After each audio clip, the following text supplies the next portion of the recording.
নমস্কার, আমার নতুন আরেকটি ভিডিওতে সকলকে স্বাগত জানাই।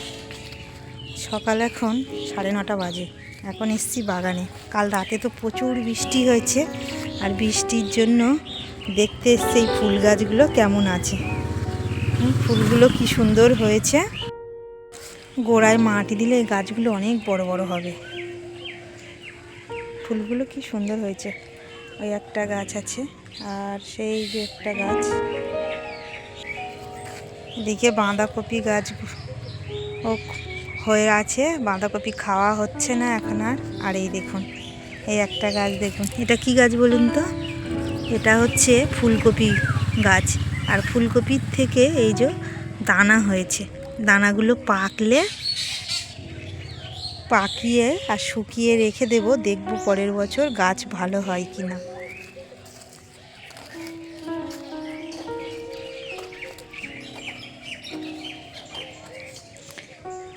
এই একটা গাছ দেখুন, চেরি ফুল তো মানে বড় বড় হয়েছে এই চেরি ফুল গাছগুলো। পালং শাকের এইসব দানা পাকানো হচ্ছে, এই দানা রেখে আবার পরের বছর পালং শাক চাষ করা হবে।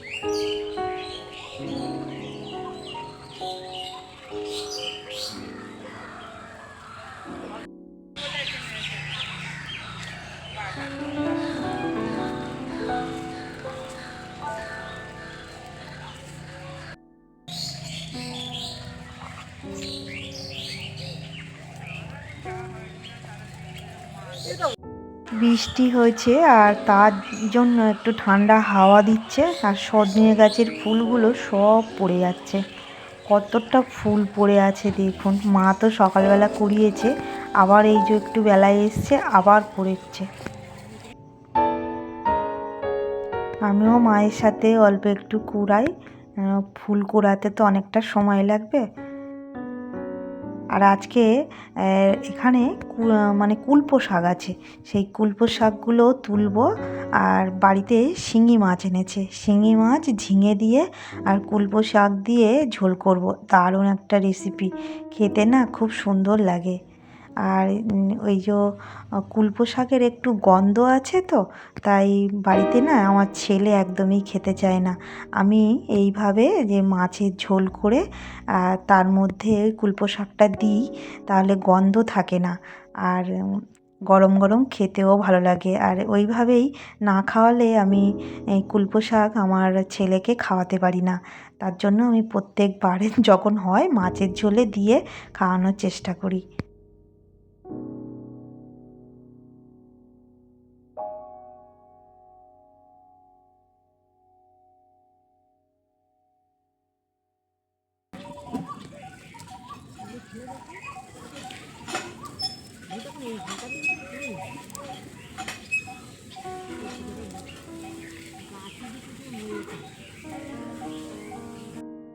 বাগানে দুটো আম গাছ আছে। বোল দেখুন কি সুন্দর বোল হয়েছে। আর এই আমটা যে স্বাদ, মানে এত সুন্দর স্বাদ। এই গাছটাও প্রচুর ভালো আম হয়, আর আমের স্বাদও খুব সুন্দর। এত বোল হয়েছে, সব যদি আম হয় তাহলে ডাল ভেঙে পড়েই যাবে এবার।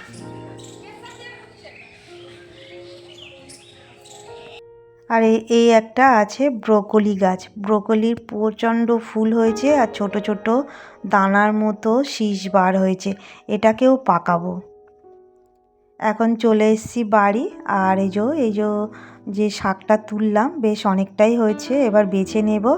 আর ওই টমেটো গাছে টমেটো সব পেকে যাচ্ছে, আর পাকা টমেটোগুলো পাকিয়ে খেয়ে নিচ্ছে, তাই মা এই পাকা টমেটোগুলো তুলে দিল।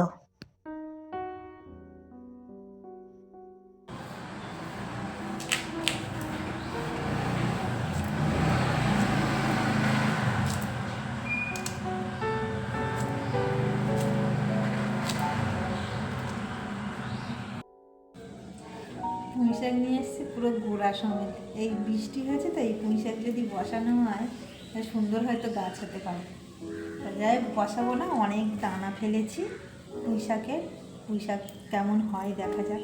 এই যা দানা ফেলা হয়েছে, এই বৃষ্টি হয়েছে তো সব চারা বার হবে। আমার তো এটা কাটতে ইচ্ছা করছে না, মনে হচ্ছে যেন বসিয়ে দিই, এত সুন্দর গাছটা, একদম গোড়া সমেত।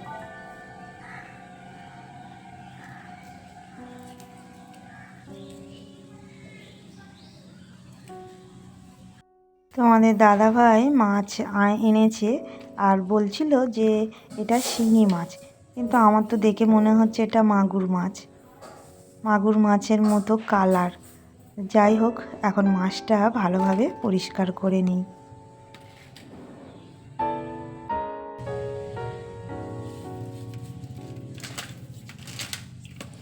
নুন দিয়ে আর মাছ ডললে না, মাছের গায়ে যে নালটা থাকে আর এই যে শ্যাওলা শ্যাওলা মতো আছে কালারটা, এগুলো উঠে যায়।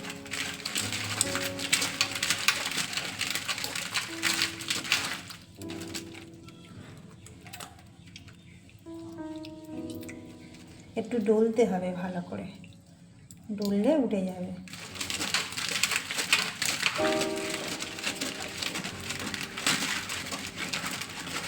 এই যে এবার সব সবজিগুলো কেটে ধুয়ে রেখে স্নান করে চলে এসেছি। ওখানে ঝিঙে আলু কাটা আর এই যে শাকগুলোও বেছে নিয়েছি। মাছ তো ধুয়ে রেখে দিয়ে গেছি, এবার মাছটা ভাজবো। প্রথমে তো এই মাছে বেশি তেল দিলে যা চেটকাবে, নিজেই ভেজে যেতে হবে। তা যাই হোক, অল্প একটু তেল দিলাম আর তার মধ্যে মাছগুলো দিয়ে ভালোভাবে এভাবে নাড়তে হবে, যাতে ওই ছালগুলো ফেটে ফেটে যায়। আর যত এভাবে নাড়া হবে তত ছালগুলো ফেটে যাবে আর মাছটা ফাটবে কম। তারপর এভাবে উল্টে পাল্টে দিয়ে অল্প একটু ভাজা ভাজা হয়ে যাবে, তারপর আবার বেশি করে তেল দিয়ে মাছটা ভেজে নিতে হবে।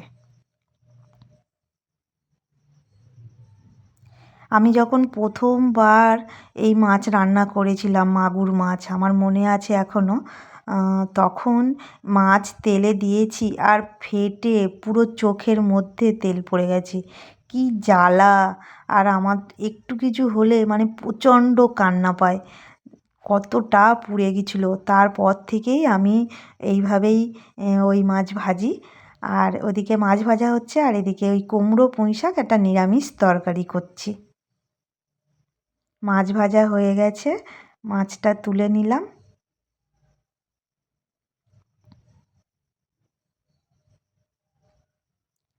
আর এই মাছ না, যে কোনো সবজি দিয়ে আর যদি একটু শাক দিয়ে রান্না হয় তাহলে বেশি ভালো হয়। আবার কলা দিয়েও রান্না করলে কিন্তু দারুণ স্বাদ হয়।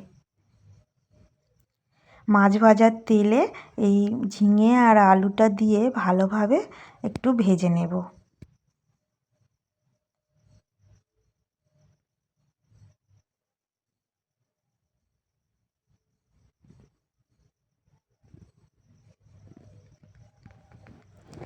এবার দিয়ে দেব পরিমাণ মতো নুন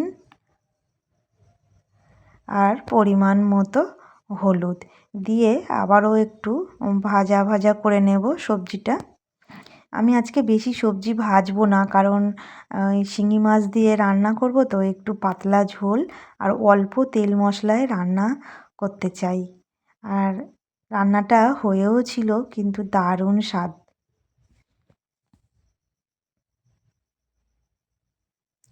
এবার ওই শাকগুলো এর মধ্যেই দিয়ে দেব। শাক একটু ঝোলে দিলেই ভালো হতো, কিন্তু যেহেতু বলছি এই কুলপো শাক একটু গন্ধ ছাড়ে, ওই গন্ধটা ছেলে তো একদমই পছন্দ করে না। আর আমার একটু এরকম শাক দিয়ে মাছের ঝোল খেতে ভালো লাগে, কারণ আমার মা ছোটোর থেকে দেখতাম এরকম ধরনের কোনো জ্যান্ত মাছ দিয়ে যদি ঝোল করে, তখন না আমার মা ওই কলমি শাক দিত বা এই কুলপো শাক দিত। আমার তো ভালোই লাগতো খেতে আর আমরাও খেতাম ছোটোর থেকে, কিন্তু আমার ছেলে একদমই খেতে চায় না।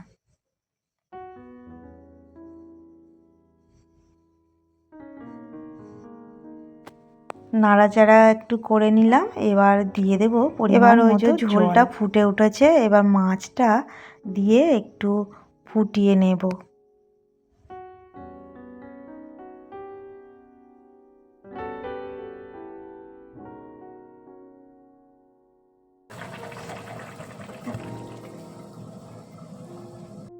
এবার তরকারিটা সাঁতাল দেবো। অল্প পরিমাণে তেল দিলাম আর অল্প একটু জিরে, শুকনো লঙ্কা, তেজপাতা দিয়েছি।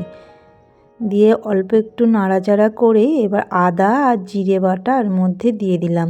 দিয়ে অল্প একটু হলুদ দেব, কারণ তরকারিটায় মনে হচ্ছে যে হলুদের পরিমাণ একটু কম হয়ে গেছে। আর শাক দিলে তো একটু তরকারি সাদা সাদাই হয়ে থাকে, তাই একটু হলুদ দিলাম। দিয়ে মশলাটা ভালোভাবে কষিয়ে নেব। এখানে আমি শুধু আদা আর জিরে দিলাম। এবার এই যে তরকারিটা এর মধ্যে ঢেলে দেব। দিয়ে একটু ঝিঙে একটু জলসা আনাজ তো, সামান্য পরিমাণে চিনি দেবো, ওই 5-6 দানা চিনি দেব। দিয়ে আর একটু ফুটিয়ে নামিয়ে নিলেই রেডি হয়ে যাবে ঝিঙে দিয়ে জ্যান্ত মাছের ঝোল। এই যে দেখুন কি সুন্দর হয়েছে। আর এখন তো আমরা খেতে বসে গেছি, আর তোমাদের দাদাভাইও খাচ্ছে, দুজন ছেলে তো স্কুলে গেছে। আর খেতে না দারুণ স্বাদ হয়েছে। আমার ভিডিওটা আমি এখানেই শেষ করছি। ভিডিওটি কেমন লাগলো অবশ্যই কমেন্ট করে জানাবেন। আর প্লিজ প্লিজ ভিডিও দেখার পরে একটা লাইক দেবেন, যাতে আমার ভিডিও আরও 5 জনের কাছে পৌঁছায়।